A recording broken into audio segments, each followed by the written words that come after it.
Salut la team, revenons sur l'épisode 3 de Miss Marvel qui nous a révélé quand même pas mal de choses très intrigantes et qui fait le lien entre les 10 anneaux de Shang-Chi et le bracelet de Kamala, et on en parle dès maintenant dans cette vidéo. Let's go! Petit message avant de commencer réellement cette vidéo, je voulais simplement remercier tous les gens qui se sont abonnés à ma chaîne. On est plus de 1400, ça fait extrêmement plaisir. Merci énormément et bonne vidéo. Miss Marvel a révélé comment la famille de Kamala Khan a trouvé le bracelet. Sauf que celui-ci était encore sur un bras. Ce bras était d'ailleurs bleu et coupé, ce qui conduit à plus de questions et de théories que de réponses. Le prologue se déroulant en 1942 révèle que l'arrière-grand-mère de Kamala, Aisha, est à la recherche de 2 bracelets dans l'Inde occupée par les Britanniques. Bien qu'il semble que les Britanniques aient probablement déjà pillé la grotte, Aisha et ses collègues trouvent le bracelet, mais il se trouve sur un bras coupé sous les décombres. D'abord, revenons dans l'épisode 2 où Kamala est sauvée du département du contrôle des dommages par Kamran, qui présente ensuite Kamala à sa mère, Najma. Najma raconte à Kamala l'histoire de son arrière-grand-mère et du bracelet dans l'épisode 3, et révèle que le bracelet pourrait être le chemin du retour, avant d'expliquer qu'ils viennent d'une autre dimension et sont connus sous le nom de djinns. L'explication la plus probable du bras coupé est que le porteur était aussi un djinn. Dans les bandes dessinées originales de Marvel, le djinn apparaissait comme des entités de couleur bleue, ce qui pourrait expliquer le bras bleu trouvé dans l'épisode. Les djinns ont de nombreux pouvoirs différents, dont certains sont plus puissants que d'autres, alors que certains sont capables de vivre libres, d'autres sont obligés de servir sous le commandement d'un autre et peuvent être liés à des objets comme des livres ou des lampes. Pourtant, bien que le bras appartenant à un djinn soit l'explication la plus probable, le bras et le bracelet pourraient également être un lien avec l'origine de la bande dessinée de Kamala Khan. Une autre explication du bras bleu de Miss Marvel pourrait être qu'il appartient à un Kree. Les Kree sont une race extraterrestre à la peau bleue de la planète Allah. Ils sont scientifiquement et technologiquement avancés, donc le bracelet pourrait être leur technologie. Si la main est d'origine Kree, cela pourrait être un lien Marvel avec les Inhumains, qui ont été créés par les Kree expérimentant avec des humains. Cela pourrait également expliquer pourquoi Kamala ne peut pas accéder à ses pouvoirs sans le bracelet. Depuis que les Kree ont créé les Inhumains et que les Inhumains ne pouvaient pas accéder à leurs pouvoirs sans terrigène, un rituel qui déclenche une mutation chez les Inhumains pour révéler leurs pouvoirs, le bracelet pourrait être une sorte de brume terrigène qui déclenche les pouvoirs.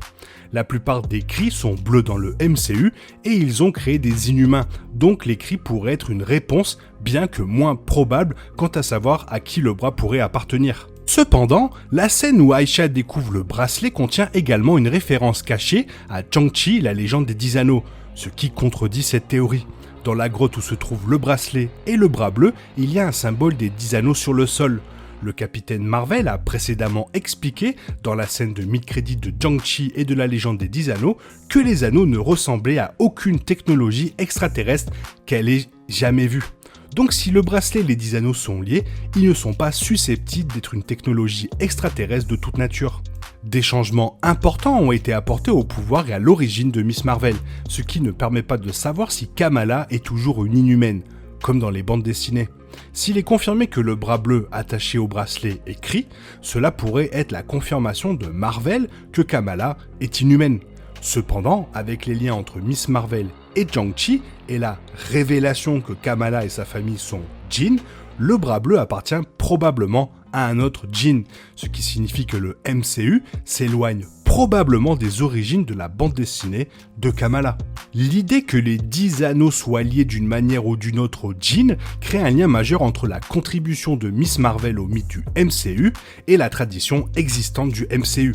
Cela ajoute également un peu d'histoire à l'élément le plus mystérieux de l'histoire de Shang-Chi, une chose que le film n'a jamais vraiment expliqué est d'où viennent réellement les 10 anneaux. Les 10 anneaux du MCU ont besoin d'une origine appropriée, et cet easter egg de l'épisode 3 de Miss Marvel sert d'étape vers Shang-Chi 2. Les 10 anneaux étaient la force motrice de l'histoire du premier film, mais ils étaient aussi au centre de la plus grande question sans réponse du film. Il est peu probable que ce soit le cas pour la suite, Cependant, comme l'a révélé la scène post-générique du premier film, les 10 anneaux envoient un signal à une partie inconnue de la galaxie qui pourrait bientôt être en route vers la Terre 616. Il serait logique que ces personnages soient les Makluan, puisque ces créatures ressemblant à des dragons sont celles qui les ont créés dans les bandes dessinées. Mais rien sur leur origine n'est certain. Indépendamment du fait que ce soit ou non les Makluan ou les djinns qui ont créé les 10 anneaux dans le MCU, la référence Shang-Chi de Miss Marvel indique un lien majeur entre les coins respectifs des deux personnages du MCU. En explorant cela dans Shang-Chi 2, ou peut-être dans les prochains épisodes de la série Disney de Kamala Khan, Marvel a l'occasion d'étoffer deux des nouveaux ajouts de la phase 4 à la tradition MCU. Cela peut également relier leur histoire et leurs origines d'une manière significative qui pourrait devenir pertinente plus tard, surtout si un croisement se produit un jour. Du coup, la seule chose qui m'a ravi est que j'avais raison sur le fait que les 10 anneaux et le bracelet de Kamala étaient liés. J'avais aussi dit qu'il devait forcément y en avoir un deuxième, et du coup, pour ces deux choses, je suis assez content. Maintenant, le problème c'est que j'avais pas envisagé un bras bleu coupé. Déjà, est-ce que la personne qui a perdu ce bras est toujours en vie et donc en possession du deuxième bracelet? Parce que si le propriétaire du bras est un djinn, il peut donc vivre longtemps et pourrait être toujours en vie. Mais du coup, une autre question se pose. Qui a coupé ce bras? Ce bras bleu pourrait être à l'origine d'un combat entre deux entités pour le moment inconnues. Mais ce qui est sûr, c'est que il y a un gentil et il y a un méchant. Maintenant, à prendre avec des pincettes, si ce bracelet et les 10 anneaux ont été créés par les Kree, ça rend pas trop logique le fait que les 10 anneaux aient envoyé un signal vers une partie de la galaxie que personne ne connaît, à moins que certains Kree ne se soient réfugiés dans cette partie inexplorée de la galaxie. Bref, qu'on se le dise, ce court passage met plus de questions que de réponses en place, il me tarde de connaître la vérité sur les origines de ces artefacts. Et du coup, si le bracelet de Kamala est lié avec les 10 anneaux de Shang-Chi, du coup, ça rend pertinent la rencontre entre Miss Marvel et Captain Marvel pour le film The Marvels.